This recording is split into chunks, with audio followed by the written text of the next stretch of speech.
going on, Jerome's? Happy Saturday. Birds are chirping and stuff, and it's time for another Vikings news dump. And the man of the hour, the man of the weekend, is Kwesi Adofo-Mensah. Vikings absolutely getting it done, putting on a trade, putting together number 42, a second rounder, and some change to get up to 23 overall. So the Vikings now have 2 first-round picks, plenty of ammunition to move up into the stratosphere if they want. And that's the thing, too, where teams can offer future first-round picks, future, but it's never too late for now.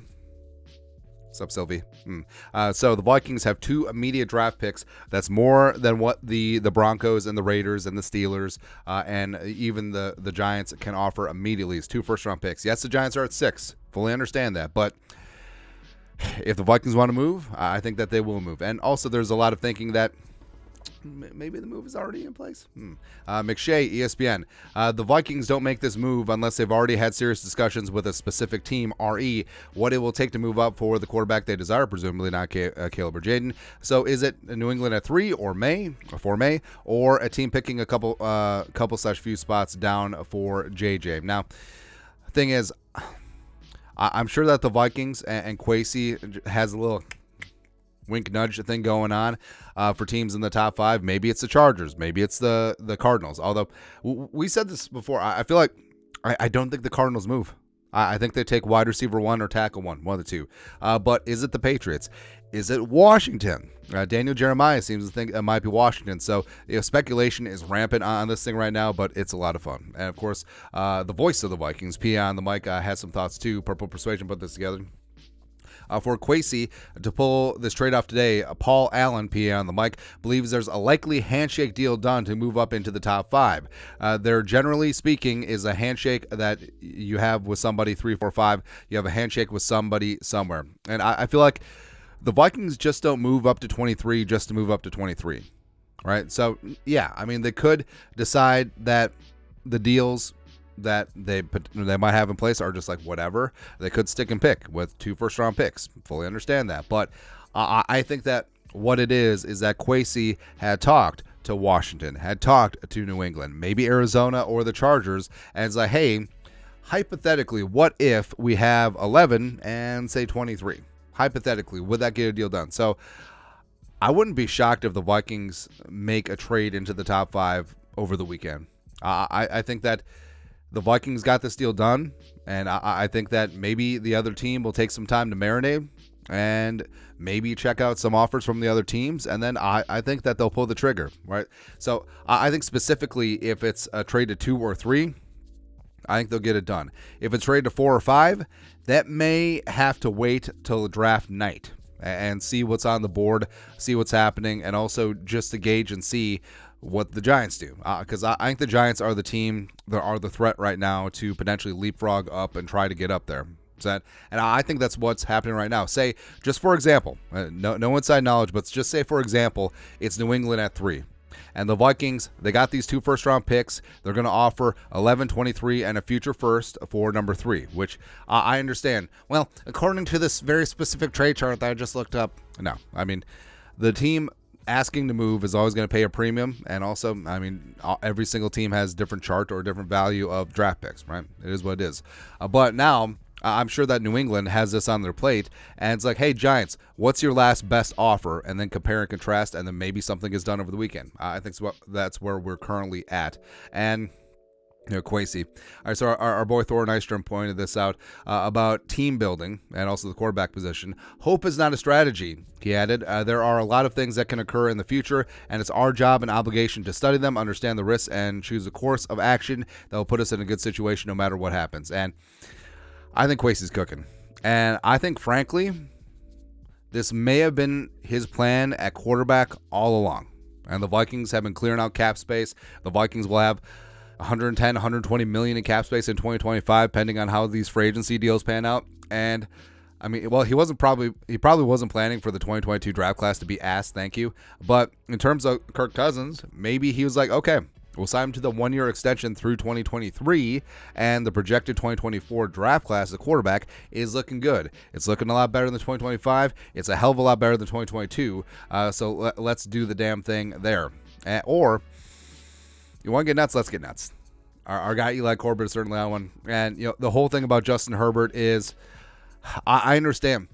Well, it's so funny where sometimes people just run with things that people say in press conferences like it's the holy gospel, like it's chiseled into tablets. So when Jim Harbaugh said as an introductory press conference that he took the job, one of the reasons why he took the job is because Justin Herbert is quarterback of the Chargers. What the hell else is he supposed to say? Is he supposed to say, I'm going to liquidate everyone of note on offense, and then I'm going to trade his ass before his $50.6 million bonus kicks in on March 22nd, and I'm going to draft my college quarterback, J.J. McCarthy, and grow and show with him in a run-first offense? Is that what he's supposed to say? Is that what Harbaugh is supposed to say at his introductory press conference? It's so stupid. I think, I mean, this wouldn't be out of the realm of possibility. The Vikings would take on around $116 million in cap. They would probably have to revise the deal, but I know that people put out numbers. Well, the Chargers would have $129 million dead. No, they would have around $12 million dead, pending on the option bonuses this year and next year. So, I mean, draft picks are great. You know that Justin Herbert is good. I mean, it's something like, would the Chargers trade Herbert for 11-23 and some change? Maybe. We'll see. But also, so the Vikings, I mean, I think Herbert's an outside chance. It's not zero, but it's an outside chance. But the Vikings, their draft history, so we put this out. The Vikings have never drafted a quarterback in the top 10, and that will likely change in a few weeks. The highest drafted quarterbacks for the Vikings, 11 in 1999, Dante. Now, what's interesting is that number 11 wasn't their pick. It was from Washington after they traded Brad Johnson after that 98 season because they extended Randall Cunningham. They signed Jeff George, who had to play because Cunningham got hurt in 1999, and they drafted Dante. Get your roll on, baby. Who was quarterback 4 in that class because it was Tim Couch, Donovan McNabb, and Achilles Smith. Legends. Ponder at 12 in 2011. We don't talk about that. Tommy Kramer, 27 overall in 1977, coming out of Rice University. Tarkenton was actually 29 in 61, the Vikings' inaugural season. Also, you know who the Vikings took at the number 1 overall pick? A running back. It's funny, man. But technically, Tarkenton at 29 was in the 3rd round because there was only 14 teams in the league before the merger. Good times. And then Teddy, of course, at 32 in 2014. I mean, that's it. For top 32 quarterbacks. But, that certainly could change. And, lots of people are weighing in what's going on with the Vikings, and Dan Orlovsky, Pat McAfee, ESPN synergy is going on. McAfee, I think Minnesota will trade up to get Drake May. If he goes to Minnesota, he'll be a stud with Kevin O'Connell, and Orlovsky agrees. Here's the reality. Most of these first-round quarterbacks, if they go to Minnesota, are going to be really good, and they're coming into a fantastic situation. And Orlovsky talked about 2 stud receivers. You got Hawkinson as well. Well, 2 stud receivers and the best wide receiver in the game, by the way. You got Darrisaw and O'Neal. Hopefully they can suture things up along the interior offensive line. That running game should get a big-time boost from Ty Chandler getting more work, as well as Aaron Jones. You have an offensive-minded head coach, so it's not going to be turnover, pun intended, whilst you're here, in all likelihood, in Kevin O'Connell. Plus, Josh McCown is a huge selling point, too. Absolutely. And also that Flores defense is going to get better and better and better. So whoever ends up here ends up in a great situation. Frankly, the Vikings might be the best situation for a rookie quarterback, a first-round rookie quarterback coming on in recent draft history. It's true. You may hate it, but it's true. Something I love is maybe they bring Reisner back, hopefully at a discount. But Darrisaw, all right, so Darrisaw put this post out, and some people read it as, hey, you should sign Dalton Reisner. So it's a picture that Darrisaw posted, I believe, a couple months ago, but he just randomly posted it on a story. Now, it's noteworthy because C.J. Ham might get cut, and also Dalton Reisner is floating out there in free agency, and also maybe that's Darrisaw's favorite referee. I don't know. Who knows? But could it be just Darrisaw being like, not saying, I'm just saying, you know the guy that I line up next to all the time, Dalton Reisner? He's pretty good. I would like to have him back.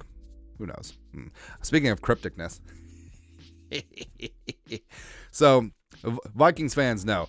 It's a tradition unlike any other, Stefon Diggs being cryptic. Yes, we know. So, Diggs changed his header on the old Twitter machine to him waving bye-bye. Again, I feel like sometimes athletes just make subtle changes or like tweet out one emoji just to dick with fans and the media. It's really funny, man. But he tweeted out, ready for whatever. All right, so apparently he's ready for whatever. Now, it's not as direct as time for a new beginning, but it's sort of up there. And I feel like the Bills may trade Diggs, but question is where and who wants him at his age and at his salary. I don't know. But, I mean, they did just sign Curtis Samuel. They're probably going to draft a wide receiver too, so who knows? Who knows, Matt? But, of course, we Vikings fans know. That's right. Something we also know is that Devondre Campbell is a stud. Former Golden Gopher, had himself an all-pro season with the Greasy Grimy Green Bay Packers a couple years ago, but got cut in a cap-saving move, and he posted on Instagram, someone is about to get a great football player that's been badly misused. Oh, well, let's get it through.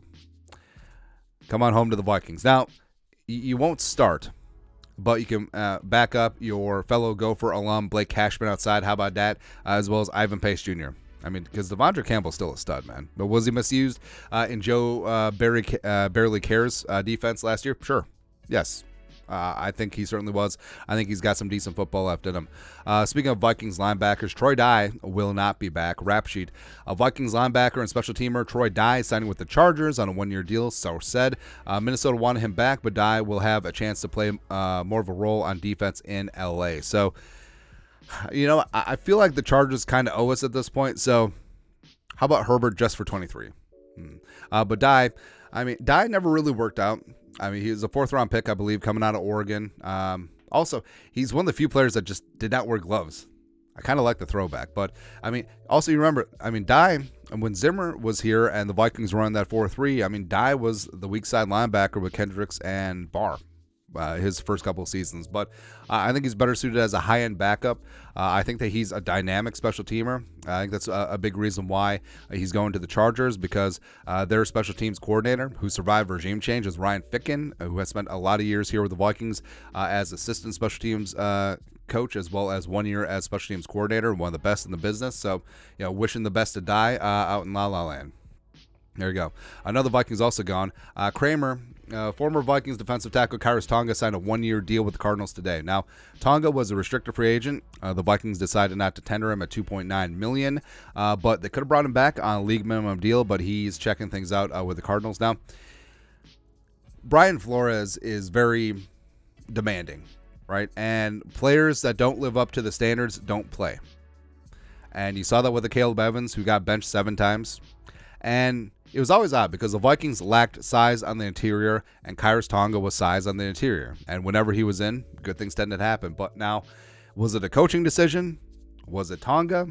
Who knows? But again, I would like to see Tonga, but you know, things happen for a reason. So there you go. Wishing him the best as well. Speaking of defensive tackle, so Aaron Donald hanging him up.